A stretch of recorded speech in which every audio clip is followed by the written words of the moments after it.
The Renaissance is known as the period when Europe emerged from the Middle Ages and rediscovered science, arts, and literature.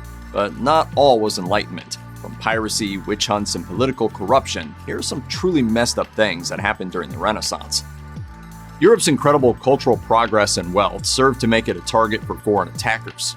Mediterranean and Atlantic coastal communities faced the omnipresent threat of pirates from North Africa.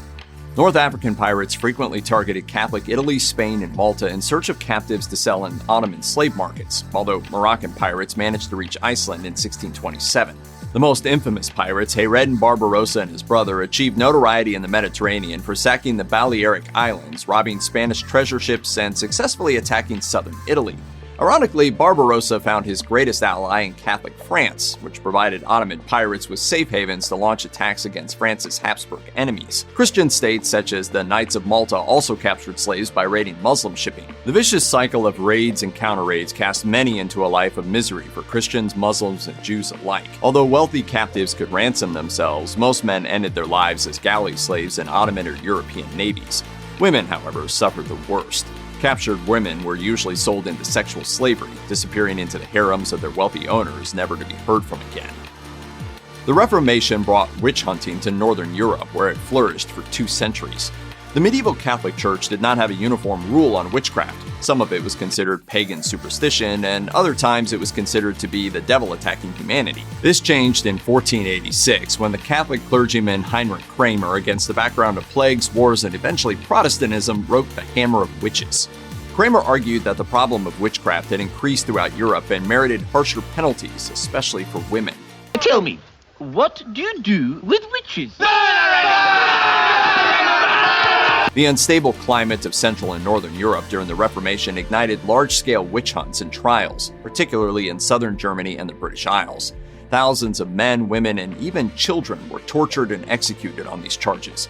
Although scholars generally agree that the individuals were, as a whole, innocent, the tortures endured led many to confess, either from sheer mental exhaustion or from the hope of escaping execution. The tortures used varied from region to region, but were all brutal. In the British Isles, the accused were deprived of sleep indefinitely until they broke down and confessed from exhaustion. Often the suspects were mutilated, with instruments such as the so-called breast ripper or being forced to sit on red-hot stools. The rise of Enlightenment brought an end to the witch craze. Once the belief in magic died out among educated elites, witchcraft, which required the use of magic to exist, could no longer be considered a crime. Although some isolated witch killings persisted into the 19th century, the practice as a whole disappeared by 1750 and was removed from European penal codes. Byzantine rule in the Balkans crumbled in the late Middle Ages, leaving the Ottomans to fill in the vacuum. While the Ottoman army was unmatched, the loyalty of its troops was always in doubt because the Sultan depended on his subjects to supply him with soldiers. Because they had their local and personal loyalties, the Sultans devised a cruel but ingenious way to create their personal military units. Ottoman sultans recruited slave soldiers into elite personal units called janissaries. While slave soldiers already existed, the Ottomans were more discriminatory. Every 4 to 5 years, the sultans levied the blood tax upon their Christian subjects. Christian rule families gave up 1 male child under the age of 2. The children were converted to Islam and educated to serve in the janissary units and in the Ottoman bureaucracy. Although they were slaves, they were paid and given preferential treatment for appointments in the Ottoman bureaucracy because their primary loyalty was to the Sultan. The janissaries had no other family ties other than with the Sultan and their fellow soldiers, making them the perfect force to buttress the Sultan's position. The blood tax was the Ottoman Empire's cruelest tax upon its Christian subjects. Perhaps the worst aspect of the system was that the janissaries fought against their co-ethnics, who bore the brunt of Ottoman aggression. The practice peaked during the Renaissance and then gradually died out by the 18th century as Muslims sought entry into the janissaries as a means of advancement in the imperial bureaucracy. Historian Edward Freeman, writing in 1877, noted that the Ottoman reputation for brutality had survived into his day. The Ottomans were well known for using massacres to achieve their aims, making them the terror of Central Europe and the Mediterranean. Among the Ottoman Renaissance massacres, 2 epitomize the cruelty they were capable of. In 1480, an Ottoman army massacred the inhabitants of the city of Otranto in southern Italy for refusing to convert to Islam. After the fall of Famagusta in 1571, the capital of Venetian Cyprus, the Ottomans massacred the city's Christian population after it had surrendered, saving the worst for the Venetian commander Marco Antonio Bragadin. The Ottoman commander had Bragadin's nose and ears cut off, and he was dragged around the city alive. The commander was then tied to an Ottoman ship's mast, flayed alive, and sent to the Sultan as a war trophy. As Christian states organized opposition to the Ottomans, some hit back with their own gruesome punishments. Vlad Tepes, often considered the inspiration for Dracula, impaled invading Ottoman forces in revenge for his time in Ottoman captivity. Thus, the Ottomans were not unique in their cruelty. Europe's Christian rulers could be quite nasty themselves. Although the Ottomans were often depicted as cruel Muslim barbarians, Renaissance Europe's Christian rulers were often just as brutal. The privatization of war through greedy mercenaries allowed rulers to commit far greater atrocities. Italian and German mercenaries were employed to fight wars and carry out massacres on behalf of their paymasters, bringing pain and suffering wherever they went. The life of a Renaissance mercenary was savagery. In Italy, the preferred tactics were to avoid fortified cities and burn and loot the vulnerable countryside. Mercenary commanders tended to be unpleasant people who resorted to violence and civilian massacres to achieve their ends, leading to enormous suffering in northern and central Italy during the 15th century. Mercenaries were especially dangerous when they were not paid, as the papacy found out to its detriment when 14,000 Protestant German soldiers sacked Rome in 1527. The Germans were so brutal that it was said that the devil did not allow them into hell when they died. The 1527 sack of Rome epitomized the attitude of Renaissance mercenaries. For them, profit came first, no matter the cost, without any scruples. Europe hardly needed more problems. Between constant wars and Ottoman invasions, the continent was pretty unstable. The monk Martin Luther, however, couldn't resist stirring up trouble.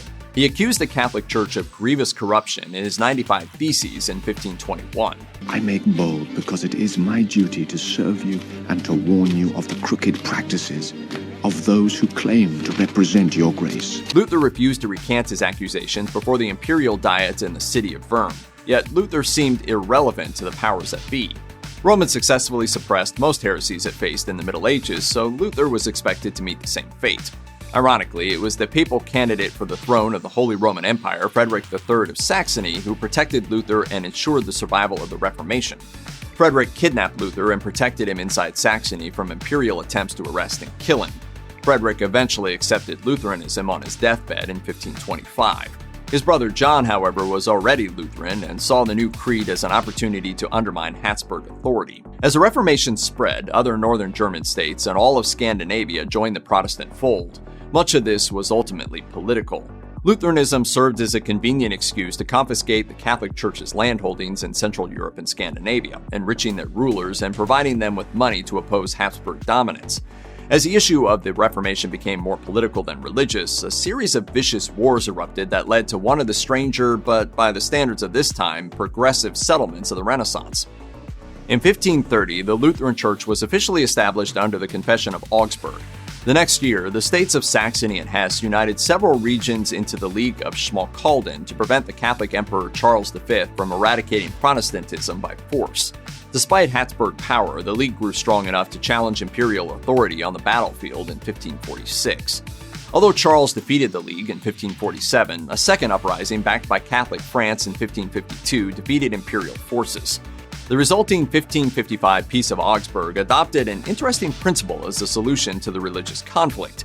After the conflict was settled, the religion of the ruler would be the religion of his subjects. The subjects were required to conform, regardless of personal convictions.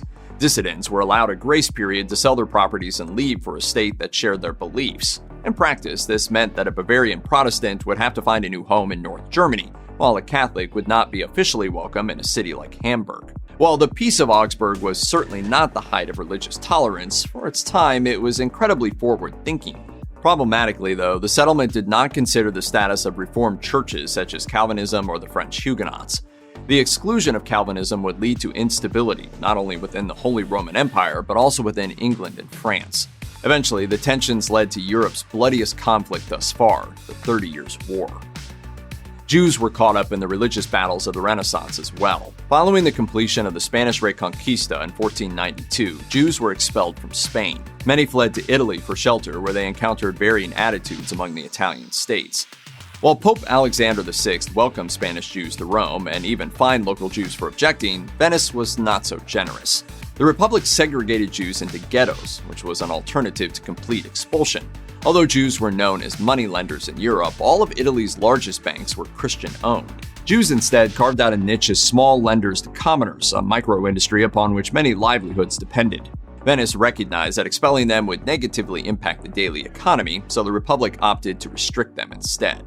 The conditions in the ghettos were poor. In the Roman ghetto, founded in 1555, the inhabitants were barred from holding well-paying jobs, had to wear special clothing identifying their status as Jews, and were occasionally made to participate in Christian rituals. Faced with these restrictions, many Jews continued their journeys east toward the Ottoman Empire in hopes of finding better conditions to live their lives. While war raged in northern Europe, corruption had entrenched itself in the papacy. Italy's fabulously wealthy states competed for control of the papacy, a key to politically dominating Catholic Europe. Although the papacy had always been somewhat political, in the Renaissance it became openly political and increasingly secularized. The two most notorious Renaissance families to hold the papacy were the Medici and the Borgia. Renaissance papal corruption, frequently cited as the principal cause of the Protestant Reformation, was legendary. Pope Alexander VI, at minimum, had 4 children by a mistress with whom he maintained relations during his papacy. One of his sons, Cesare, was already Archbishop of Valencia at age 17. This post is, today, reserved for accomplished and respected priests. The Medici were no better. Pope Leo X was accused of taking part in sinful activities such as masquerade balls, selling salvation, nepotism, and excessive spending. Such corruption within the church drew the attention of reformers such as Martin Luther and Erasmus of Rotterdam. These men openly wrote against the papacy's sins, with Erasmus even penning a dialogue called Julius Excluded. This tract described Pope Julius II being barred from entering heaven. Eventually, the Catholic Church did clean itself up, but it took the bloody Protestant Reformation to finally push it in that direction. Renaissance life was hard for the average person. The nobility, on the other hand, saw an increase in their standard of living as the Columbian Exchange and Portuguese voyages of discovery introduced new luxuries from Asia and America. The most important prestige product in Western history was sugar. Made widely available through the plantation economy of the New World, Europeans used it as a sweetener and for producing baked goods, which gradually became daily staples among the upper classes. However, this brought a new set of health problems. In the Middle Ages, the main dental problem was the wearing of teeth. The widespread consumption of sugar among the upper classes introduced the problem of rotten teeth. Today, rotten teeth are rare in modern societies because of access to dental hygiene products and services. In the Renaissance, though, rotten teeth were a mark of nobility and prosperity. Lower-class Renaissance women, especially in England, would dye their teeth black to make them appear rotten. While it is strange that something so unsightly could be considered attractive then, it is a reminder that beauty standards change. Check out one of our newest videos right here. Plus, even more grunge videos about world history are coming soon. Subscribe to our YouTube channel and hit the bell so you don't miss a single one.